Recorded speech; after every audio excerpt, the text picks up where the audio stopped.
Chapter 23. What are we going to do now? Dr. Shaw asked as they walked back to their quarters. We'll find a way, Sa replied. I half expected Ganyu to do something like this. It's wise not to underestimate his cunning. Any thought of stealing aboard the mole and leaving Garn unannounced was dispelled when they walked past the city's gate. Several guards had now been posted about both waiting moles. The buildings began to cast eerie shadows across the lonely street. Sa glanced at the thermogauge on his wrist, opened the faceplate of his fire suit, then took a grateful deep breath. The temperature regulators had been switched on, bringing a few hours of tolerable relief to Gun. Dr. Shaw looked around to reassure him. They would not be overheard by a chance passerby. You were thinking of getting away with out Kriai and his crew, weren't you? Yes. It had occurred to me. But I know Ganyu's capacity for intrigue by now. He hasn't reached 600 years by being a fool. So, I've made certain preparations. Preparations? The doctor grinned hopefully. What kind? Sa drew his companion into the shadow of an empty doorway. Our biggest problem will be to get Gary out of the other vehicle and safely aboard our own within 5 hours of the time we start our journey. This time limit is most important. What have you been up to this time? Dr. Shaw demanded. Sa smiled and continued. I have gone over a chart of the Great Tunnel which once connected the two cities. The sealing barrier is located midway about 10 miles from here. When we reach it, Gary must leave the other machine and enter ours.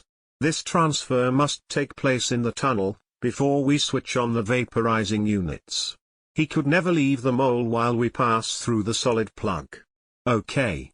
That's obvious enough. We must prearrange a logical excuse.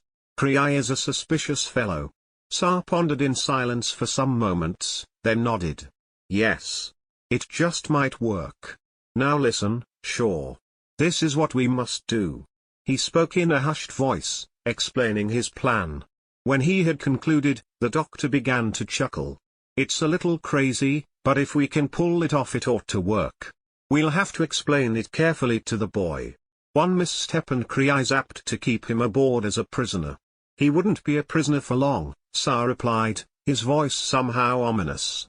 That machine would be his coffin. The two machines were ready for departure.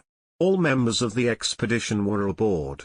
Only Gaia, Kriai, and the Master Watcher remained outside the waiting moles. Dr. Shaw peered out through the open door, anxiously watching the last-minute conference. Gary had joined the second crew and he too lingered by the entry to his vehicle. He exchanged a last meaningful glance with the doctor, then walked to the couch and seated himself next to Gort. Gary's mind raced through the instructions he had received. His heart pounded. Once again, he silently rehearsed his part in the coming conspiracy upon which his life depended. He took a deep breath and tried to appear calm.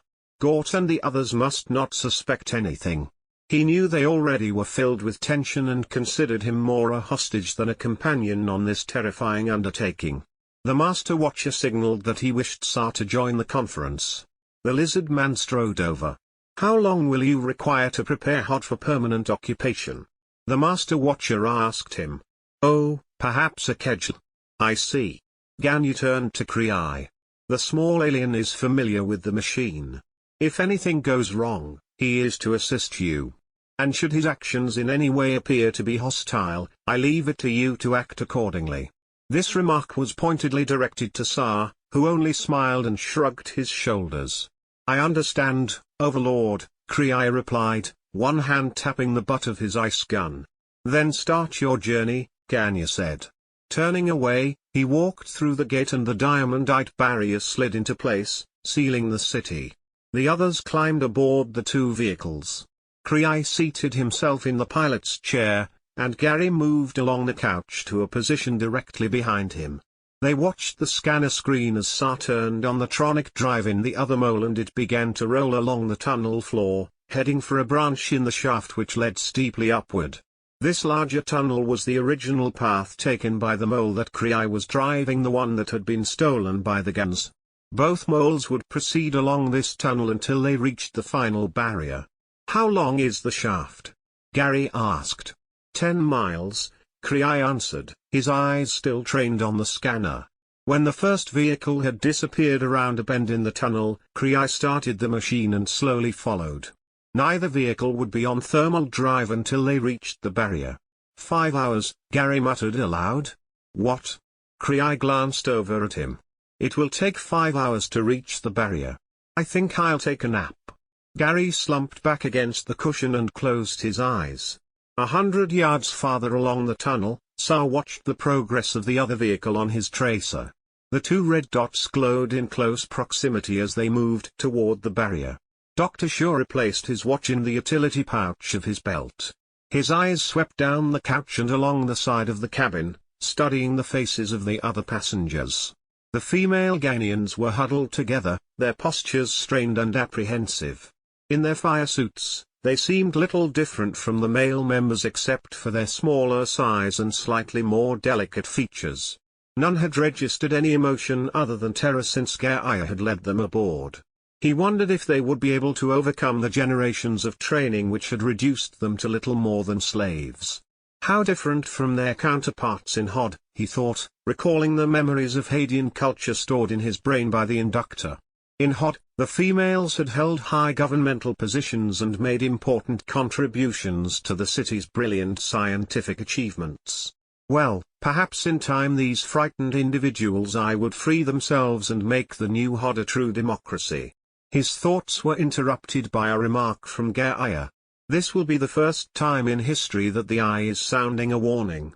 What's that? Dr. Shaw suddenly remembered the tracer unit which had become a superstitious part of the Ghan religion. The eye, Shaw. It will show the progress of both our vehicles along this tunnel. Undoubtedly Ganyu has turned it from its scanning of the other tunnel and has it trained on us now. He can follow our progress without difficulty. So, if he suspects anything when both machines come to a stop by the barrier, we may be in for trouble. Satu had heard the hunter's words. All his thoughts had been directed to the task of helping Gary escape from the other mole. Now he realized another problem must be faced. What will Ganyu do?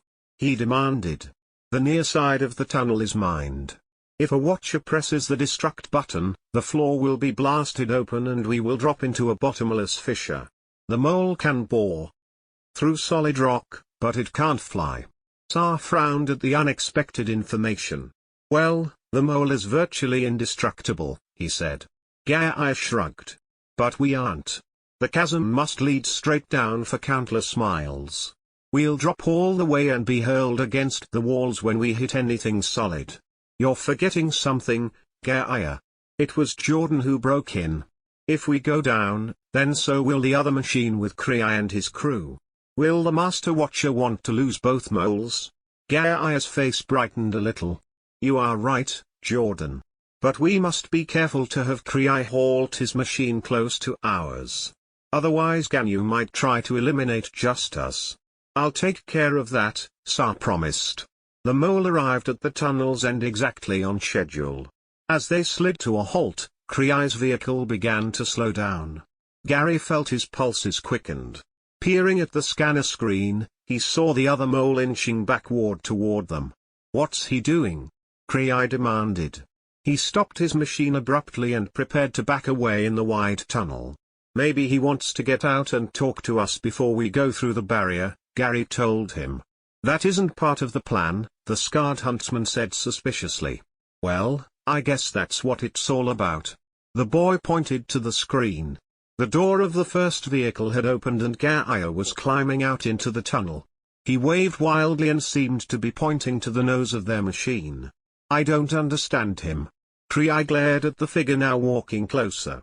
Turn on the audio unit, Gary suggested. We can hear him. Kriai nodded and activated the speaker. Gaia's voice echoed in the cabin. Your forward burner shield is still locked. The shield. We forgot to unlock the safety button. Gary hoped his voice was convincing. You know, the little stud that prevents the forward burner from accidentally discharging. It's always locked before using the mole. Otherwise it could melt a hole through anything in front of the parked vehicle. Kriai pondered the problem. I wasn't told anything about it before. What do we do? Sorry, Krei. I was sure we talked about it when we started repairing this machine. I'm afraid you'll have to give Gaia some help outside. I remember that the lock was jammed.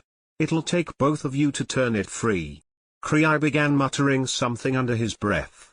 He pressed the door lock release and lurched from his seat. All right then. I'll help him, but you come along. If you want. Gary spread his hands in a gesture of bored resignation. You really don't need me, though. You come. Krei patted the butt of his ice gun. I prefer it that way, Gary sighed and followed him out of the mole. They joined Gaia under the nose of the machine. Krei put his hands on his hips and stared blankly up at the smooth skin of the mole. Gaia indicated a fine line which circled the tapered tip. It has to be turned a complete revolution, he said. That releases the lock. Give me a hand. Krei reached up and placed his fingers around the nose of the ship just below Gaia's. As he did so, Gary suddenly sprang to life.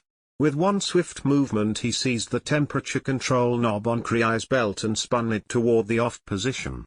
At the same instant, Gaia's hands slipped down and took hold of the startled huntsman's wrists. Krei let out a gasp of terror. What are you doing, Gaia? In Unu's name, let go. But Gaia tightened his hold and they fought their strange battle. Krei had been pulled below the nose of the mole where he would be unseen on the viewer screen inside. As the tunnel's heat slowly filled his suit, the trapped huntsman struggled desperately. Krei's face had begun to turn purple. His eyes rolled in their sockets and he gave a soundless scream, then slumped limply. Gaia lowered him to the ground. All right, Gary, run for the ship. The boy obeyed. He flung a quick look over his shoulder as he got to the door. Gaia was bending over the sprawled body. He straightened up and raced after Gary. The moment they were inside, Dr. Shaw closed the door and Sa started the mole forward.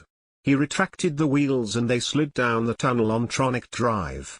An instant later the thermal drive took over and they began to blast their way through the immense plug of fused diamondite which blocked further progress. Gary had a last glimpse of Krei struggling to his feet, then the heat obscured his vision. He's still alive. The boy shouted. Gaia nodded. I turned his fire suit back on. He once saved my life. Now we are even. Dr. Shaw voiced his disapproval. That was foolish, my friend. Now he'll follow us. Sa gave him a mirthless grin. Not for long. I sabotaged the machine. You what? I used a wiring material with a low melting point. It will short-circuit the system after approximately 5 hours of operation. That's why we had to get Gary out of the machine before we headed into the barrier. The green wall of diamondite had now closed about them and although it was invisible behind the bright haze of evaporating material, they knew it stretched ahead for 2 more miles. Gary shuddered as he realized by what a narrow margin he had escaped the probable fate of Krei and his crew. When the pursuing vehicle's control went dead, it would be trapped within the solid wall. The minutes passed as their mole burrowed deeper along the sealed tunnel's path. Sa kept his eyes trained on the scanner, watching the 2 red dots move across its face. The mole's thermal drive was turned to maximum speed, yet that of the pursuing Ganians kept remorseless pace behind them. They will try to pass us, I suppose, Sa told Dr. Shaw. If they can reach Hod first, they can attempt to ambush us when we arrive. Or lay siege, keeping us trapped inside the machine. How can they pass us? The doctor asked. By heading off on a slight tangent and going around us. It's always a possibility, I suppose. Their machine might have more power than ours. After all, we've been running for a much longer time since we charged our power unit. They've used their onyx dust for power and it might give them an edge. The lizard man again smiled grimly. Don't worry. The advantage will be temporary. Another hour or so should tell the story. Without warning, an orange light flickered on the scanner. Gary let out a gasp as he saw it. The red dot which marked their own position had vanished. Sa saw it too and hissed angrily. He got to his feet and opened the inspection plate which concealed the power source. What's wrong? Stan and the doctor hovered at his elbow. Tsar shook his head and peered down into the array of wires and transistors. Trouble, he muttered. A leak somewhere in the system. We're losing power rapidly. Gary glanced up at the scanner and saw that Kriai's vehicle was gaining on them. Just as Tsar had predicted, the red dot began to move to one side, then slowly to pass their position. It's going to take some time to locate the trouble, Tsar muttered. Will we have enough power left to get out of the barrier? Lori's voice quavered a little and Gary saw that her face was white. I can't say, the lizard man replied. It's going to be close. If we break into the open at the far end, we'll be all right. How much farther? Jordan looked at the scanner anxiously. We're about midway through. The interior of the mole grew dim as the concealed lighting flickered erratically. Some of the female Ghanaians began to make low, whimpering sounds while Gaia sought to reassure them.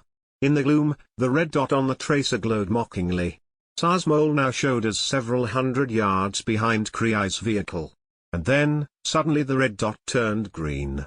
Tsar, glancing up at Gary's shout, nodded. When he spoke, his voice was tinged with triumph. They've lost power for good. The only signal they're transmitting now is of their own presence on the ship. It was frightening to conjecture what must be happening aboard Kriai's machine. Gary visualized the Ghanaians' bewilderment and their dawning realization of their awful doom. Without power, they were now locked in a green prison from which there could be no possible escape. He prayed the same fate did not lie ahead for them too. I've found it. Tsar let out a bellow of delight. A moment later the lights in the cabin grew brighter and he straightened up. We're back on power now, he said. I don't know how long it'll last, but here we go. The orange signal had turned red once more and their vehicle crawled forward, passing alongside the green dot. Gary knew they were scant yards from the trapped enemy. Isn't there something we can do for them? He muttered. Tsar shook his head. Nothing. Be thankful it isn't us. 2 hours later the mole burst through the far end of the barrier and Tsar turned off the thermal drive. They stared up at the scanner and, as the vaporized cloud vanished, a chorus of low cheers rang out. They were in the open tunnel again. A few more miles up the shaft will bring us back to Hod, Tsar happily exclaimed. We can go the rest of the way on tronic power. If worst comes to worst, we can always walk the remaining distance. They were able to make it back to the end of the tunnel without further incident. As the mole came to a halt next to the final heat barrier, Tsar cautioned them to turn on their fire suits and he opened the door. The weary travelers climbed out onto the tunnel floor. A short ride on the glide tube chairs and we'll be home, the lizard man said. Turning to Gaia and his companions, he added, welcome to Hod.